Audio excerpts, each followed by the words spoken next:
안녕하세요. 최광현 전도사입니다. 오늘은 44과, 지난 주에는 제가 못했죠.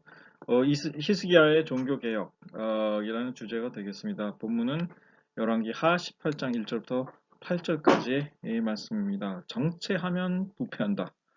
우리 신앙이라는 것도 끊임없이 변화되고 늘 새롭게 하고 뭔가 늘 어떤 새로운 상황에 새롭게 적응하는 과정에서 계속 변화해야 합니다. 그렇지 않으면 부패한다. 이런 얘기가 되겠는데. 자, 신약 성경의 사도행전으로 쭉 공부해 왔습니다만은 이번 주에 갑자기 구약 성경 본문이 나왔어요. 그래서 저도 깜짝 놀랐는데 가만히 봤더니 이유가 있었습니다. 이번 주일이 종교 개혁 주일인 것 같아요. 감리교에서 이제 공식적으로 아마 이제 지키는. 그래서 이번 주만 구약으로 가서 이제 특히 그 주제 본문이 이 히스기야의 종교 개혁과 관련된 본문이 되겠습니다. 그래서 구약 시대의 히스기야 왕, 유다 왕국의 왕으로서 부패하고 타락한 이스라엘 백성들의 신앙을 바로잡는 데에 대대적인 개혁을 단행한 왕 중에 하나였습니다. 네 명의 왕들이 보통 이제 그런 그 개혁, 영적인 개혁을 단행한 사람이 있었는데 그 중에 한 사람이었고 그 중에 이제 가장 중요한 개혁을 했던 사람 중에 하나죠. 종교 개혁이 일어나는 데에는 이유가 있습니다. 언제나 신앙의 본질이 변질되고 신앙인들의 행위가 타락하는 상황들이 발생해요.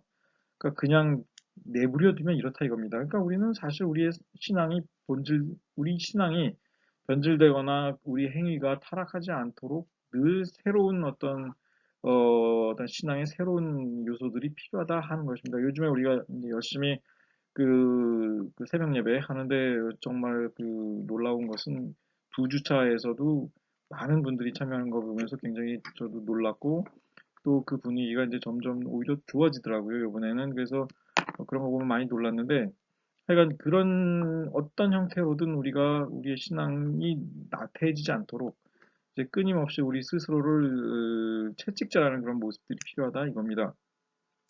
자, 오늘 히스기야를 포함해서 구약의 왕정시대 종교 개혁을 단행했던 네 명의 왕들, 이들을 간략하게 소개하고, 그 다음에 이제 플러스 한 명이 더 있습니다. 대제사장인데, 그 다음에 이제 기독교회의 역사에서 우리 또한 종교개혁의 이 산물인 개신교 기독교회를 다니고 있죠.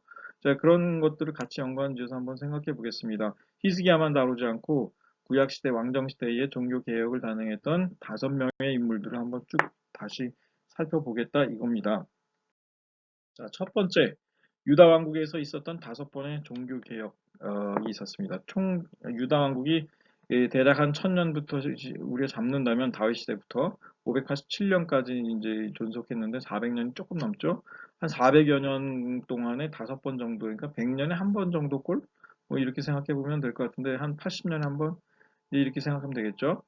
80년에 한 번요. 다윗 솔로몬 시대의 통일 왕국 이후에 이스라엘은 북왕국과 남왕국으로 나뉘게 되었죠. 그러니까 성경에서 북왕국의 왕들은 첫 왕이었던 여로보암 1세죠. 그 사람 이래로 사실상 전부 악한 왕이라는 평가를 받았습니다. 북왕국 왕들은 전부 못됐어요. 그러니까 악하다. 하나님의 관점에서 이제 선지자들이나 이제 이런 성경의 기록자들을 눈에 보기에 이건 다 악한 왕들이었다 이겁니다. 그런데 남왕국은 좀 달랐습니다. 왕국의 왕들도 대체로는 악하다는 평가를 받은 게 대다수였는데 그럼에도 불구하고 한 4명 정도는 그래도 꽤 긍정적인 평가를 받았습니다. 근데 이들이 전부 이 4명의 긍정적인 평가를 받은 왕들이 전부 종교 개혁을 단행했던 왕들이었습니다. 다시 말해서 이들이 긍정적인 평가를 받은 것은 그들이 모두 타락하고 부패한 이스라엘 백성들의 신앙 관습을 개혁하여 바로잡으려 했던 왕들이었다라는 사실이죠. 이 네 명의 왕 외에 한 명의 대제사장이 또한 종교개혁을 주도한 적이 있었습니다. 그 이야기까지 오늘은 5번의 남유다 왕국에서 있었던 5번의 종교개혁을 한번 설명해 보겠습니다. 네 왕, 시간적인 순서대로 열거한다면 아사, 여호사밧, 히스기야, 그 다음에 요시야 왕입니다. 그리고 한 명의 대제사장은 여호야다라는 인물입니다. 남쪽 유다 왕국이 분열 이후에 어쨌든 북쪽 이스라엘 왕국보다 135년 정도 더 존속할 수 있었습니다. 대략 721년에 북왕국이 망했으나 이제 남왕국은 587년까지 가죠. 주전. 예, 그렇습니다. 그래서 나름대로 뭔가 이런 중간중간에 이스라엘의 영적 부패를 바로잡으려 했던 지도자들이 있었기 때문에 그래도 135년이나 더 존속할 수 있었다. 이렇게 설명해 볼 수도 있겠습니다. 첫 번째 개혁은 아사 왕이 단행했습니다. 당시 이스라엘은 참 신이었고 가르치는 제사장도 없었고 율법도 없은 지가 오래였다. 역대하 14장 3절은 아사 왕 당시의 영적인 이스라엘 유다 왕국의 영적인 상황을 이렇게 설명했습니다. 참신도 없고 가르쳐주는 제사장도 없고 율법도 없고 이제 그렇게 된 상황이 오래 지속되고 있었다라는 얘기입니다. 충격적이죠. 이스라엘 다윗 솔로몬 이후에 뭔가 정말 그 영적으로 엄청나게 다운되어 있었고 가르쳐주는 사람도 없고 배우고자 하는 사람도 없고 이런 상황이었다 이겁니다. 자, 아사왕 왕이 된 이후에 개혁을 합니다. 어떤 개혁을 했느냐? 남색하는 자, 즉 동성애자들을 그 땅에서 추방했고 유다 왕국에 이스라엘도 아닌 유다 왕국에 남색하는 자들이 그만큼 많았다는 얘기예요. 그렇죠? 이 남색하는 자들이 많아진다라는 것은 영적으로 큰 타락이 있다라는 것을 암시해주는 현상입니다. 조상들이 만들어 놓은 우상들 제거했고 어머니 마아가가 아세라 상을 세우니까 이거를 제거하고 나서 심지어 자기 어머니를 폐위했습니다. 이 왕회 자리에서 폐위했어요. 또한 가증한 물건들 다 없앴고 여호와의 낭실 앞에 있는 여호와의 제단을 재건했고 즉 여호와의 성전에 있던 여호와의 제단도 다 허물어지고 사용 불가 상태였음에도 그냥 방치되고 있었다 하는 겁니다. 그러니까 유다 왕국이 그 정도였으니까 영적으로 이들이 얼마나 지금 심각한 상태였는지를 보여주죠. 온 백성과 함께 마음을 다해 여호와 하나님을 찾기로 맹세했다. 이제 이런 기록들이 나옵니다. 역대하의 기록입니다. 오늘 본문은 아니에요. 자, 요약하자면 아사 왕의 종교 개혁은 당시 가나안 풍습을 따라 만연하던 동성애, 우상 숭배를 금지하고 힘해진 여호와 하나님께 대한 제사를 다시 강화한 것입니다. 다만 그는 산당 제사의 풍습은 폐지하지 못했습니다. 워낙 그건 지방에서 벌어지는 일들인데 거기까지 힘이 안 다른 거예요. 어쨌든 이런 종교 개혁을 단행했다 이거죠. 자, 평가를 보겠습니다. 이런 아사 왕의 이와 같은 개혁에 대해서 성경은 이렇게 평가합니다. 르호보암의 손자이자 아비암의 아들로서 주전 10세기 말에 왕위에 올랐습니다. 그는 열왕기서에서 그의 조상 다윗같이 여호와 보시기에 정직하게 행하였고 그 마음이 일평생 여호와 앞에 온전하였으며 라는 평가를 받았고 역대기 기록에서는 하나님 여호와 보시기에 선과 정의를 행하여 라는 평가를 받았다. 이거죠. 자, 여기서 산당이라는 얘기가 나오는데 아까 제가 잠깐 말씀드렸습니다만 이거 주로 지방 혹은 예루살렘 외곽 주변 이제 이런 산들 같은데 그런 고지대의 장소에 소규모 성소를 만들어 놓고 우상에게 제사 행위를 하던 가나안 풍습이었습니다. 여러분들 제일 비슷한 거 보시려면 무슨 성황당 뭐 이런 거 생각하시면 돼요. 그러니까 산에다가 간이 어떤 그 제2시설, 제사 시설을 만들어 놓고 거기서 비나이다 해가면서 또 가나안 사람들은 거기서 뭐 별짓 다 했습니다. 성적인 일들입니다, 주로. 그렇게 해가지고 그렇게 하면 이제 돈 내고 그거 하면 복 받는다 생각하고 그랬습니다. 이스라엘 백성은 예루살렘 성전이 건축되기 이전에는 일시적으로 하나님의 언약궤를 기본에 큰 산당이 있었어요.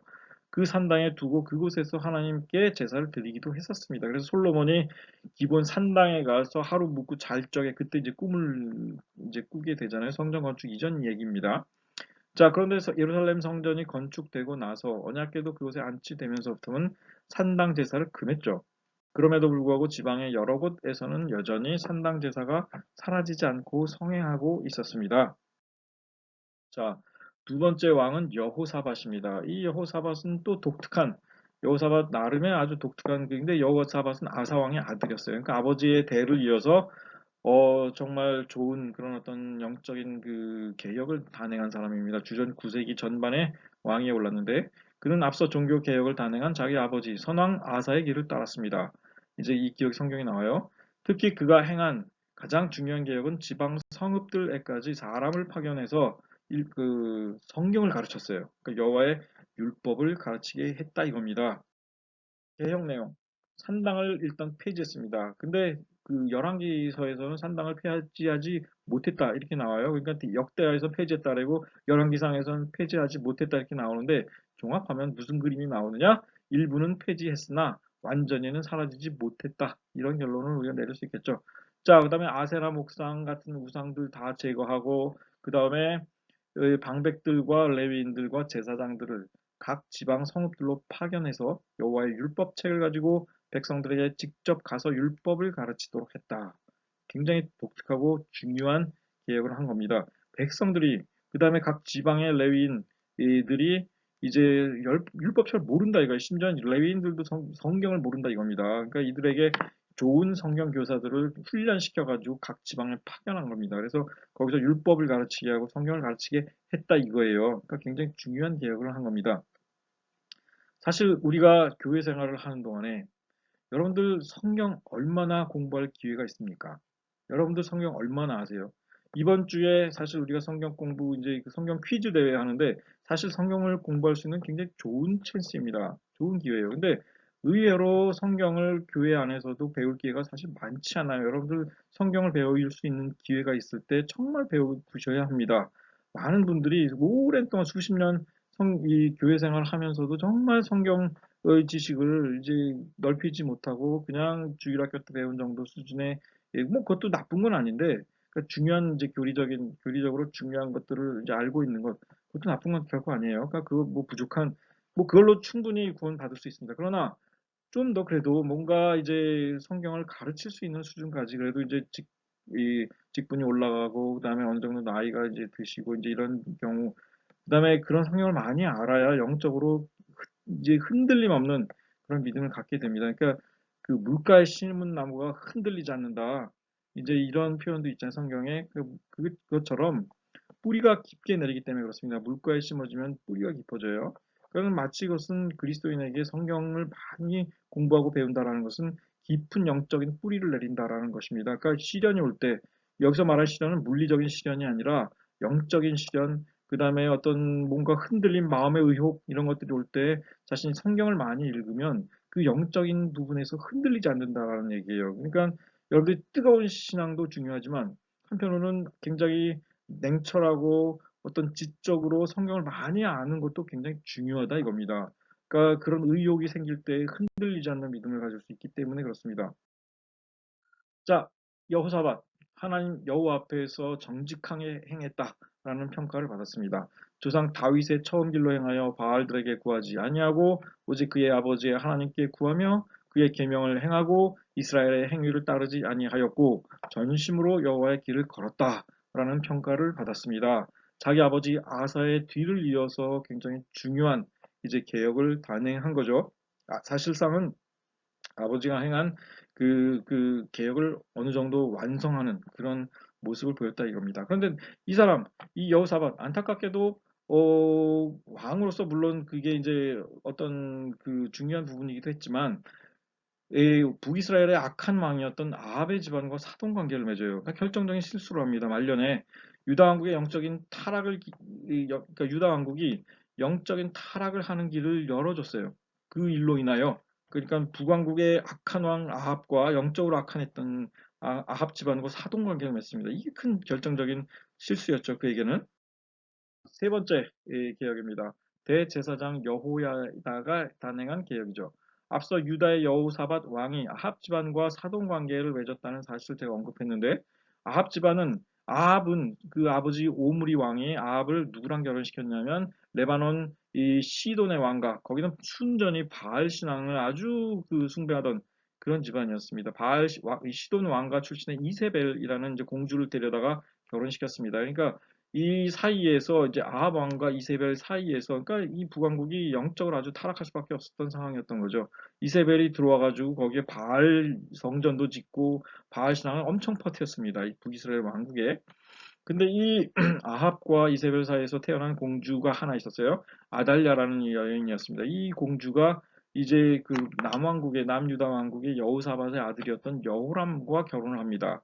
나중에 여호사밧 죽고 나서 여호람이 왕이 됐는데 요람도 죽어요, 나중에.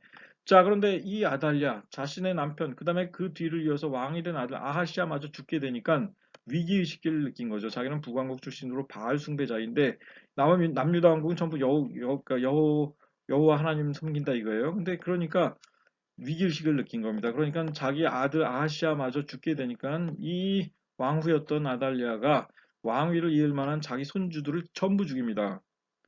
아주 어린 그 아기 한 살짜리 아기 하나만 빼고 그 스스로 왕이 돼서 유다 왕국을 통치하기 시작합니다. 이 시대가 암흑기였죠. 그러니까 아달랴가 스스로 왕이 된 시대였습니다. 바알 숭배자였던 남왕국에. 이때 손자들 가운데 마지막 남은 1살짜리 어린 손자 요아스를 대제사장 여호야다가 빼돌립니다. 근데 이 대제사장 여호야다는 사실 이 어린 손자 요아스의 어, 그 그러니까 아하시아 왕의 그 자매, 그 여동생이 있었어요. 이 여동생인지 누나인지 하여간 좀 불분명한데 그거는 거기에 남편이에요.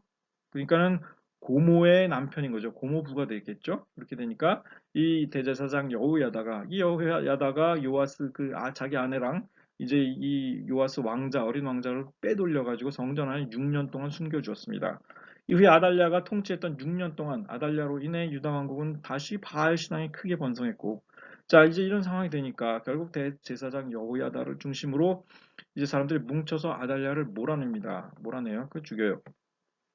그리고 나서 그동안 숨겨온 요아스를 왕위에 앉힙니다. 이때 나이 7살, 7살이에요. 여호야다는 7살이 된 어린 요아스 왕을 도와서 나라를 이끌어갑니다. 대대적인 아달랴로 인해 정말 엉망이 된 유다 왕국, 이제 이 왕국의 우상 숭배 요소들을 대대적으로 제거해 나갔습니다. 이것이 주전 9세기 후반에 있었던 일이죠. 자, 그렇게 해서 여호야다는 이런 계약을 단행해요. 그때 당시 엉망진창됐어요. 그러니까 이 유다가 왕과 백성이 여호와와 다시 언약을 맺게 하고 여호와의 백성이 다시 되게 합니다. 언약식을 거행한 거죠. 아달랴가 세운 바알의 신당들 다 허물어 버립니다. 그리고 그 안에 우상들 다 제거하고 그곳에 바알 제사장 맏단이라는 제사장이 있었습니다. 그 제사장을 처형합니다. 그다음에 여호와의 성전을 대대적으로 수리합니다. 그러니까 여호와의 성전이 막 엉망진창돼도 보수도 안 한 거예요. 그냥 방치해버린 거죠. 그다음에 다윗 시대처럼 레위인들에게 여호와의 전 제사 업무를 맡겨서 모세의 율법이 명한 대로 이제 그 여호와의 성전의 제사 업무들을 다 이제 수행하도록 했죠. 자, 이렇게 해서 대제사장 여호야다가 살아있는 동안에는 유다 왕 요아스는 하나님 앞에서 정직하게 행합니다. 하지만 이 요아스도 여호야다가 죽은 후에 여호와의 전을 버리고 우상 숭배에 빠져듭니다. 그러니까 여호야다의 개혁이 무위로 돌아갔던 겁니다. 그러니까 계속 반복이 돼요. 아사와 여호사밧의 개혁 이후에 이스라엘 남유다 왕국이 다시 또 우상 숭배 바알 신앙으로 빠져들어서 타락하고, 그랬다가 여호야다가 다시 개혁을 하니까 그때까지 괜찮았는데 또 이제 그가 죽고 나니까 또 타락하고 뭐 이렇게 되는 거죠. 두 번째 개혁. 주전 8세기 후반쯤 이르렀을 때 히스기야가 왕이 됩니다. 오늘의 본문이죠. 유다 왕국의 종교적인 상황, 그의 아버지 아하스 왕으로 인해서 굉장히 심각했습니다. 히스기야의 아버지 아하스 왕은 아주 바알 숭배는 기본이요. 자기 아들을 불 가운데로 지나가게 하는 가나안의 인신공양 완습을 행했던 왕이에요. 자기 아들을 제물로 바쳤다 이겁니다. 우상의 제물로. 기가 막히죠. 산당과 작은 산과 푸른 나무 아래서 제사하고 분향하는 행위를 주도했습니다. 왕 자신이 그 같은 가나안 종교적인 관습들을 아주 주도하고 신봉했다 이겁니다. 정치적으로는 아수르 왕 디글라필레셀을 의지했고 다른 나라를 의지한 겁니다. 하나님이 아닌. 아하스 왕은 다메섹에 갔다가 거기서 그 이방 그 신앙의 제단을 보고서 거기서 여호와의 성전에도 그걸 똑같이 만들어요. 그런 다음에 성전의 기물들을 부수고 원래 제단을 옮기고 성전 제사를 완전히 어지럽힙니다.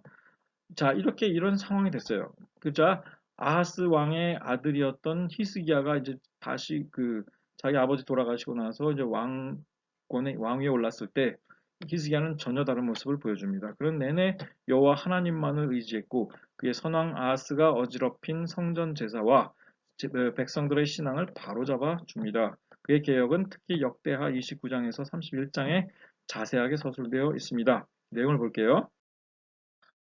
그가 단행한 개혁, 산당을 제거했다. 산당은 없어졌다, 생겼다, 생겼다. 계속 그럽니다.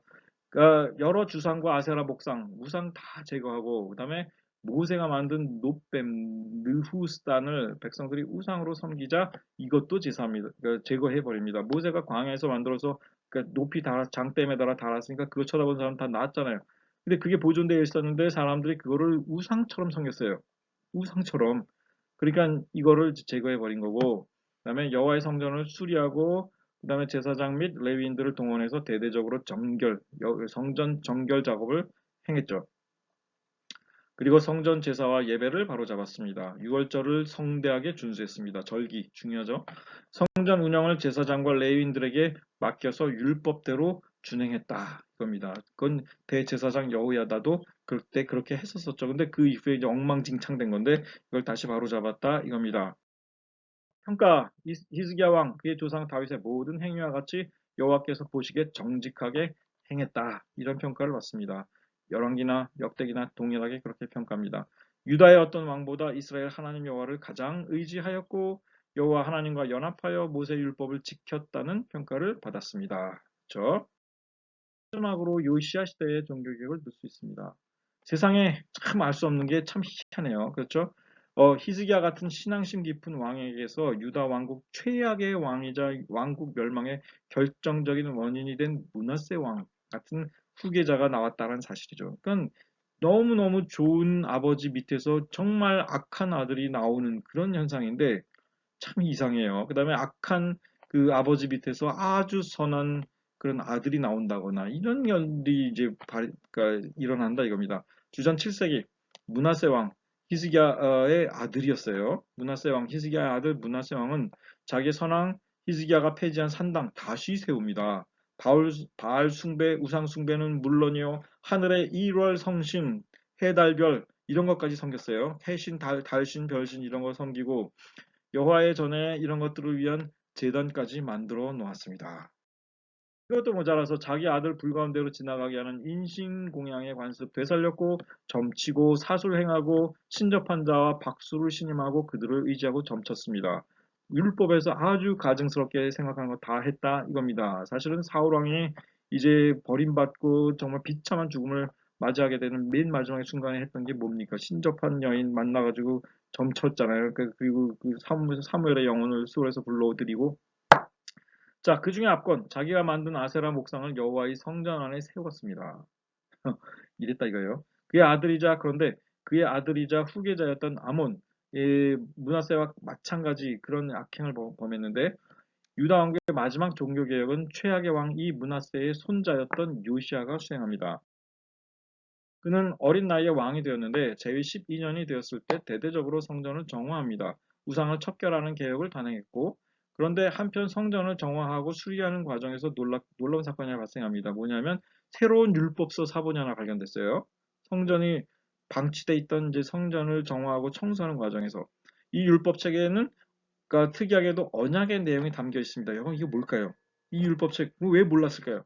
오늘날 학자들은 이 율법책 그 내용으로 봤을 때 그 이후에 율법책 발견하고 요시아가 행한 종교개혁의 내용으로 봤을 때 이 율법책은 제2의 율법서로 알려져 있는 신명기였을 것으로 추정합니다. 근데 이건 상당히 설득력이 있어요. 왜냐? 출애굽기, 레위기 이런 데 나오는 율법의 상당 부분의 내용이 신명기에 반복돼서 나오는데 특히 신명기는 이 언약 하나님과 맺은 언약을 굉장히 강조하는 편입니다. 그러니까 여러분들이 그래서 전통적으로 신명기를 제2의 율법, the second commandment, second law라고 부르기도 합니다. 자, 어쨌든 그가 행한 개혁의 내용은 아래와 같은데 제위 12년의 개혁, 이 역대기 34장에 따르면 요시아는 제위 12년에 대대적인 성전 정화, 이방 종교 폐지 개혁을 단행합니다. 열왕기 하 23장 1절부터 20절도 또한 동일한 사건을 서술하고 있어요. 유다와 예루살렘에서 산당들 폐지하고 아세라 목상, 우상 전부 가루로 만들어서 그 숭배자들의 무덤에 뿌려버립니다. 바알의 제단들 다 헐고 그 제단 위에 달려있던 태양상들까지 다 찍어버리고 유다는 물론이고 이미 멸망한 북왕국 지역, 이스라엘 지역까지 진출해서 거기에 있는 바알과 이방 종교까지 다 폐해버립니다.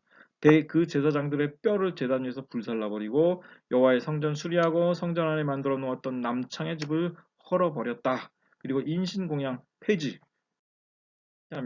자, 이렇게 해서 이런 계획을 단행했는데 여기 성경 기록에 의하면 요시아 왕은 성전 수리 중 발견된 율법 책에 근거해서 또한 다음과 같은 일들을 단행합니다.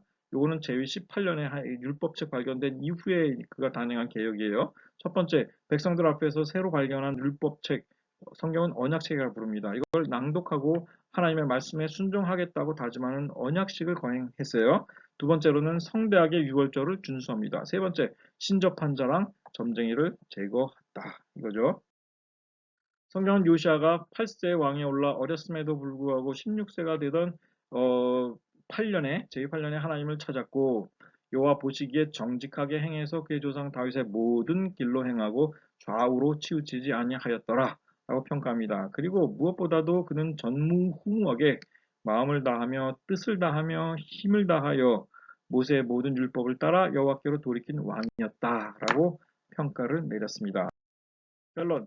로마 카톨릭에서 우리는 개신교회로 바뀌었습니다. 중세 유럽의 서방 카톨릭 천주교회는 예수 그리스도께서 베드로에게 주신 말씀이었던 내가 천국의 열쇠를 내게 주리니 이를 죄사함의 권한으로 확대 해석을 했습니다. 그게 아니거든요. 베드로가 그것으로 인해 천국의 열쇠를 받았다 해가지고 죄사함의 권한이 있었던 게 아닙니다. 상징적인 표현이었어요. 사실은 베드로의 직위를 교황이 이어받았으므로 교황과 사제들까지 죄사함의 권한을 가진다라는 터무니없는 교리를 만들어냈습니다. 베드로에게 천국의 열쇠를 주신다는 것은 사람들에게 천국 복음을 전하여 그들을 천국으로 인도하는 천국의 통로가 되게 하리라 이런 의미였었지 말 그대로 천국행 티켓 발권 권한을 베드로에게 일임한다라는 의미가 아니었다 이거예요. 그 성경을 아주 잘못 그러니까 자신들의 아주 유리하게 권력을 잡는 데 유리하게 그렇게 해석한 겁니다. 교회가 이 말씀을 권력화했을 때 교회는 타락하고 부패했습니다. 스스로 죄사함의 권한을 가진다는 사제들은 호화스러운 성 베드로 대성당을 건축하는데 자금이 모자라게 되니까 돈을 헌금하면 어떤 죄도 사해 주는 면죄부를 팔아서 건축 자금을 마련했습니다. 이게 큰 죄였죠. 이런 교회의 부패상은 성경 말씀을 잘 이해하고 있는 마틴 루터나 이제 다른 사제들, 그리스도인 지식인 학자들의 분노를 유발했습니다. 이는 결국 기독교 종교개혁의 기폭제가 되었죠. 그래서 그 결과로 우리가 속한 개신교회, 프로테스탄트 교회, 그러니까 프로테스탄트 말은 원래 저항이라는 의미예요. 이런 개신교회가 나오게 된 것이죠. 그래서 개신교회는 이제 종교개혁의 3대 원칙을 세웠습니다. 교황이나 사제의 죄사함의 권한을 부정하고 다음에 세 원칙을 세웠습니다. 오직 믿음, 그 다음에 오직 은혜, 그리고 오직 성경. 이 세 원칙이 뭘 뜻하느냐? 모든 개신교의 이 원칙을 따르는데 구원은 우리의 행위가 아닌 오직 믿음으로만 의롭다 하심을 얻어 받는 것이다 이겁니다. 믿음으로 해요. 그 다음에 두 번째, 면죄부 산다고 되는 게 아닙니다. 우리의 믿음. 그 다음에 두 번째, 우리의 공로가 아닌 전적으로 하나님의 은혜로 주어지는 것이다. 구원이라는 것은 그렇다 이겁니다. 그 다음에 교회와 성도가 믿고 따를 수 있는 영적 권위는 사제의 말이 아니라 오직 교회의 역사를 통해 그 권위가 인정된 신구약 66권의 성경 말씀을 통해 검증된 것이어야 한다는 것입니다. 사제가 말하는 것이 100% 절대 권위를 갖는 게 아니다 이거예요. 그 말이라 할지라도 성경을 통해서 검증된 것이 아니면 받아들이지 않는다는 얘기입니다. 그래서 개신교회는 카톨릭 천주교회보다 성경 말씀의 권위를 매우 중요하게 생각합니다. 그러니까 여러분들 성경 공부 이번 성경 퀴즈대회 열심히 하셔야 합니다. 여기까지입니다.